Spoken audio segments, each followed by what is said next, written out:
आज मैं आपको रामायण का एक छोटा सा किस्सा सुना रही हूँ। एक रात की बात है। माता कौशल्या जी को सोते समय में अपने महल की छत पर किसी के चलने की आहट सुनाई दी। नींद खुल गई तो पूछा, कौन है? मालूम पड़ा श्रुतकृति है। माता कौशल्या जी ने उन्हें नीचे बुलाया तो श्रुतकृति जी ने आई और चरणों में प्रणाम करके खड़ी रह गई। माता कौशल्या जी ने पूछा, बेटी श्रुति, इतनी रात को अकेली छत पर क्या कर रही है? क्या नींद नहीं आ रही? शत्रुघ्न कहाँ है? श्रुतिकृति की आंखें भर आई। कौशल्या माँ की छाती से लिपट कर बोली, माँ, उन्हें तो देखे हुए 13 वर्ष हो गए। सुनकर कौशल्या जी का हृदय कांप गया। तुरंत आवाज लगाई, सेवक दौड़े आए। आधी रात की ही पालकी में तैयार हुई और शत्रुघ्न की खोज में निकल पड़ी। आप जानते हैं शत्रुघ्न जी कहाँ मिले?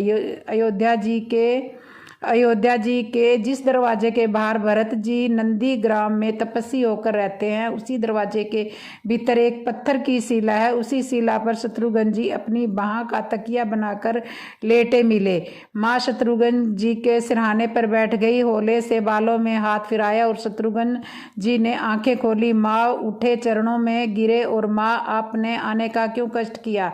मुझे बुला लिया होता। माँ ने कहा, शत्रुघ्न यहाँ क्यों? शत्रुघ्न जी की रुलाई फूट पड़ी। बोले, माँ, भैया राम जी पिताजी की आज्ञा से वन में गए हैं। भैया लक्ष्मण जी उनके पीछे गए हैं। भैया भरत जी भी नंदीग्राम में है। क्या ये महल, ये रथ, ये राजसी वस्त्र विधाता ने मेरे लिए बनाए हैं? शत्रुघ्न जी की बात सुनकर माता कौशल्या जी निरंतर रह गई। देखो क्या है ये राम कथा, यह भोग की नहीं त्याग की कथा है। भगवान राम को 14 वर्ष का वनवास, तो उनकी पत्नी सीता जी ने भी 14 वर्ष का कठिन वनवास संघर्ष स्वीकार कर लिया। परंतु बचपन से ही बड़े भाई की सेवा में रहने वाले लक्ष्मण जी कैसे राम जी के बिना दूर हो जाते? माता सुमित्रा से वन जाने की आज्ञा लेकर जब लक्ष्मण जी अपनी पत्नी उर्मिला के कक्ष की ओर बढ़ रहे थे तो सोच विचार कर रहे थे कि माँ ने जो आज्ञा दी है, परंतु उर्मिला को कैसे समझाऊं, क्या बोलूं उससे? यही सोच विचार करके लक्ष्मण जी जैसे ही अपने कक्ष में पहुंचे तो देखा कि उर्मिला जी हाथ में आरती का थाल लेके खड़ी थी। उर्मिला जी बोली, आप मेरी चिंता छोड़कर प्रभु श्री राम की सेवा में वन में जाओ, मैं आपको नहीं रोकूंगी। मेरे कारण आपकी सेवा में कोई रुकावट नहीं आई, इसलिए साथ जाने की जिद भी नहीं करूंगी। जो बात कहने में लक्ष्मण जी को संकोच हो रहा था, परंतु उसके कुछ कहने से पहले ही उर्मिला जी ने उन्हें संकोच से बाहर निकाल दिया। वास्तव में यही पत्नी का धर्म है। पति संकोच में पड़े उससे पहले ही पत्नी उसके मन की बात जानकर उसे संकोच में पड़ने से बाहर निकाल दे। लक्ष्मण जी प्रभु श्री राम जी के साथ वन में चले गए, परंतु 14 वर्ष तक पत्नी उर्मिला ने एक तपस्वी की भांति कठोर तप किया। यहाँ वन में लक्ष्मण जी प्रभु श्री राम जी और माता सीता की सेवा में कभी सोए नहीं, परंतु उर्मिला ने भी अपने महल के द्वार कभी बंद नहीं किए और सारी रात जागकर उस दीपक की लौ को बुझने नहीं दिया।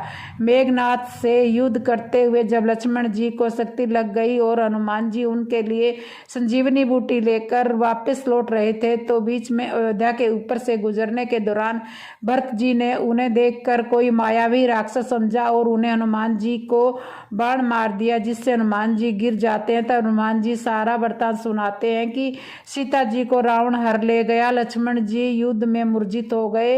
यह सुनते ही कौशल्या जी कहती हैं कि राम को कहना कि लक्ष्मण के बिना अयोध्या में पैर भी मत रखना, राम वन में ही रहे। माता सुमित्रा कहती है कि राम से कहना कि कोई बात नहीं, अभी शत्रुघ्न है, मैं उसे भेज दूंगी। मेरे दोनों पुत्र राम सेवा के लिए ही तो जन्मे हैं। माताओं का प्रेम देखकर हनुमान जी की आंखों में अश्रुओं की धारा बह रही थी, परंतु जब उन्होंने उर्मिला जी को देखा तो सोचने लगे कि यह क्यों एकदम शांत और प्रसन्न खड़ी है, क्या इन्हें अपने पति के प्राणों की कोई चिंता नहीं है? हनुमान जी पूछते हैं, देवी, आपकी प्रसन्नता का कारण क्या है? वो आपके पति के प्राण कष्ट में है। सूर्य उदय होते ही कुल का दीपक बुझ जाएगा। उर्मिला जी का उत्तर सुनकर कोई भी प्राणी उनकी वंदना किए बिना नहीं रह सकेगा। उर्मिला बोली, मेरा दीपक कष्ट में नहीं है, वो बुझ नहीं सकता। रही बात सूर्योदय की, तो आप बेशक कुछ दिन अयोध्या में विश्राम कर लीजिए, क्योंकि आपके यहाँ पहुँचे बिना सूर्य उदित हो ही नहीं सकता। आपने कहा है कि प्रभु श्री राम मेरे पति को अपनी गोद में लेकर बैठे हैं।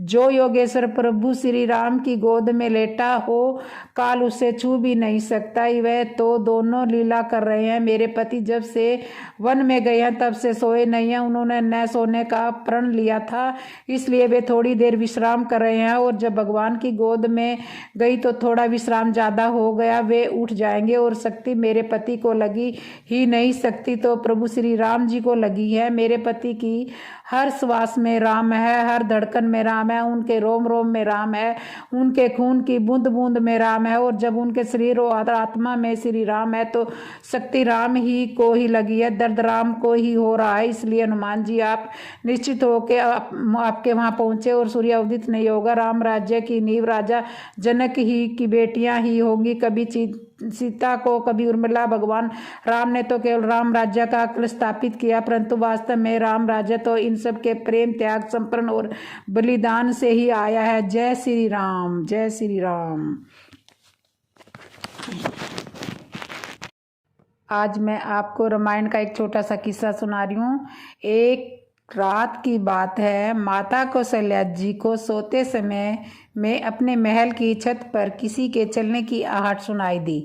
नींद खुल गई तो पूछा, कौन है? मालूम पड़ा श्रुतकृति है। माता कौशल्या जी ने उन्हें नीचे बुलाया तो श्रुतकृति जी ने आई और चरणों में प्रणाम करके खड़ी रह गई। माता कौशल्या जी ने पूछा, बेटी श्रुति, इतनी रात को अकेली छत पर क्या कर रही है? क्या नींद नहीं आ रही? शत्रुघ्न